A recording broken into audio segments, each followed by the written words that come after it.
जे लोक आमच्या मतावर इथं आमदार होतात त्यांच्यात एवढी मस्ती एवढी कुर्मी हे कशी चालते? आर्थिकवी महर्षी वाल्मिकी जे आम्ही रक्त आहे ज्यांनी 7 राजनं दुष्टांना कापून भरलेले आहे.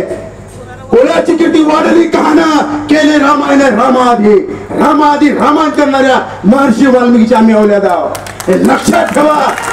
या व्यासपीठावर जाहीर आवाहन करतो की जे लोक आपले मतदान घेऊन आपल्या विरुद्ध अशा प्रकारचं वक्तव्य करतात त्यांना आपल्या मताच्या ताकद दाखवून द्या आणि येणाऱ्या काळात यांना मातीत गळा अशी शपथ आणि संकल्प या ठिकाणी घ्या.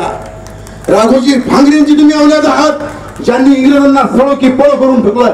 सायंद्रीचा वाघ ज्यांना म्हणत तुम्ही विरांगीला झलकारीचे रक्त आहात. अरे या ठिकाणी या व्यासपीठावर बहुजन महासंघाचे सर्व पक्षाचे लोक या ठिकाणी आलेले आहेत. शिवसेना असेल हे असेल आम्हाला पक्ष महत्वाचा नाही आम्हाला आमचा समाज महत्वाचा आहे. जेव्हा आमच्या समाजावर येईल तेव्हा आम्ही पक्षाला सुद्धा लाथ मारू या ठिकाणी फडकावून असं सांगतो. महादेव कोळी जमातीचं रक्त आहे. तुम्ही कोळ्यांना वगळून या भारताचा